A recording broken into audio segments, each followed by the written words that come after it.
Bom dia, graça e paz, mais um dia na presença do Senhor. E, se Deus quiser, vamos para a última parte de maximizando demais os sentimentos ruins, ou seja, dando importância demais ao que não devemos. Vou ler o último trecho do livro da autora Adriana Brasil e vamos lá, o trecho do livro. Meus olhos param na dupla que está dando um show na pista de dança. E meu sorriso morre. A música é uma batida latina que eu conheço bem. Já vi os dois dançando antes. Olhar os passos sensuais nunca me deram ciúme antes, não como agora. Sinto até um soco na boca do estômago. Faço força para olhar para o outro lado, para qualquer coisa que não seja a exibição gratuita de sensualidade do Guilherme e da Alicia. Pelo amor de Deus, ela acabou de se casar. Onde está o marido dela? Acabo de concluir os pensamentos quando encontro o Murilo olhando com um sorriso bobo para os dois. O quê? Ele não se incomoda? Isso que vejo no rosto dele é admiração? Ele é louco? Murilo parece ter sentido meu olhar sobre ele e vira-se em minha direção e me pega no flagra, revezando o olhar entre ele e o casal de dançarinos. Fixo meu olhar nele como uma pergunta muda. Ele dá de ombros e vem na minha direção. Você se importa? Não, desculpa, errei. A pergunta é: você não se importa? Pergunto com uma ponta de mágoa na voz. É apenas uma dança, Bia. Eu não sei um terço do que o Guilherme dança. Ela adora isso. Quem sou eu para proibir? O marido dela? Eu confio na minha esposa. Ele orgulhoso diz e sorri. Minha esposa. É bom demais dizer isso. Há algum tempo eu sequer poderia dizer namorada. E agora digo esposa. Pode imaginar o quanto isso é maravilhoso? Enfim, ela me ama, eu a amo, existe confiança entre nós, o passado ficou para trás, todo mundo tem um. Se ela é capaz de suportar o meu, eu sou ainda mais de esquecer o dela. Essa mulher é a minha vida. O que ela viveu no passado jamais irá influenciar o nosso futuro. Vou lá fazer minha esposa feliz.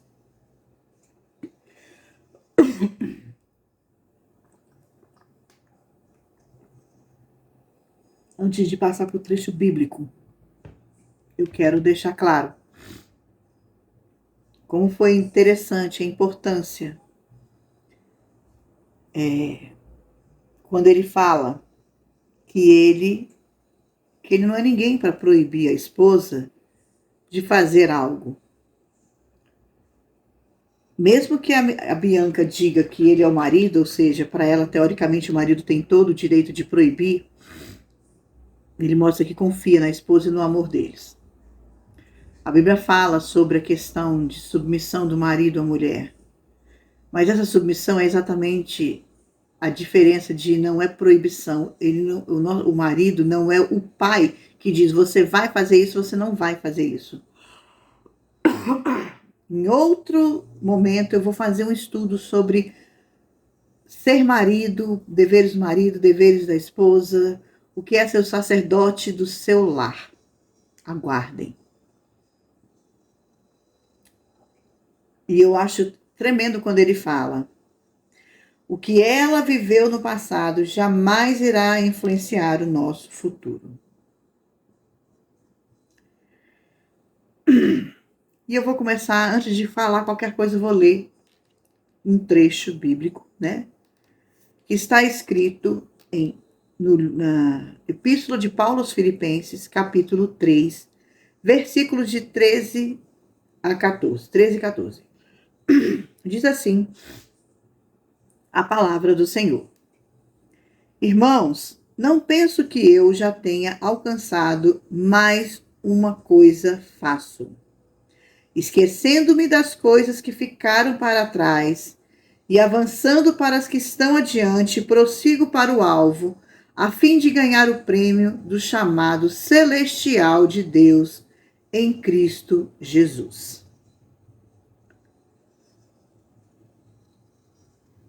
E aí, eu vou entrar no mérito dessa questão. muitos de nós vivemos presos no passado. E por isso a gente permite que a depressão seja desenvolvida nas nossas emoções, a ponto de adoecermos e termos que viver de medicamentos. E eu falo por experiência. Infelizmente, muitos de nós, aliás, nem todos, querem viver debaixo da graça do Senhor. E ainda muitos de nós, que mesmo vivenciando os milagres que Deus faz na nossa vida dia a dia, nós empacamos como mulas em determinadas situações e nós não queremos mudar. A gente fala, não vou mudar. É como se fosse nosso pecado de estimação. Nós ficamos visitando o passado dia a dia, relembrando tudo ruim que nos aconteceu e sofrendo mais ainda por isso. Estudos da psicologia cognitiva mostram que depressão é excesso de passado. Nós precisamos deixar o passado lá atrás. Quando eu era adolescente, jovem, eu lembro de ouvir muita mamãe falar algumas coisas. É engraçado como a gente vai relembrando aquilo que os pais nos ensinaram, né? Ela falava assim, que... Como é que era, gente? Deixa eu lembrar aqui. Que águas passadas não movem moinho. Para pensar. Passou, acabou. O que move o moinho é a água que está correndo sobre ele. Presente move. A água que passou já não move mais.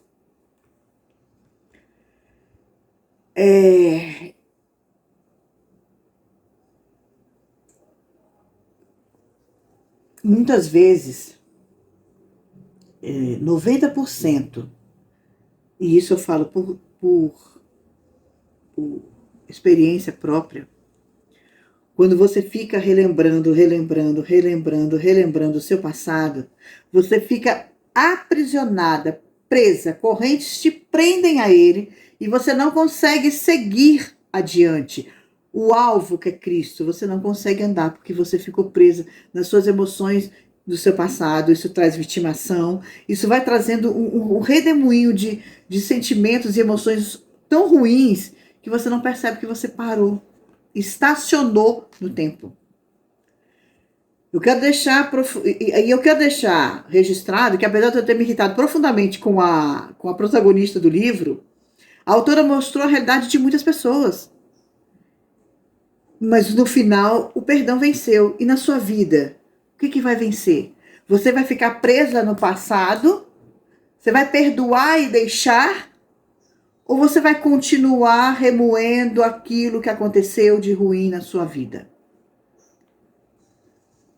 Para terminar a reflexão, eu quero ler outro trecho da palavra do Senhor, que está na Epístola de Paulo aos Filipenses, capítulo 4, versículos de 4 a 7. Já li esses versículos muitas vezes, e só essa semana 2 pessoas ministrou ele de formas diferentes e uma não sabia que a outra tinha ministrado.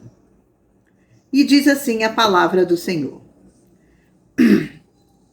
alegrem-se sempre no Senhor. Novamente direi, alegrem-se. Seja a amabilidade de vocês conhecida por todos. Perto está o Senhor.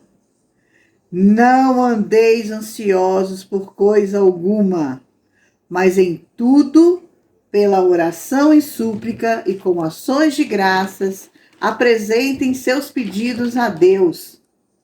E a paz de Deus, que excede todo entendimento, guardará os seus corações e as suas mentes em Cristo Jesus.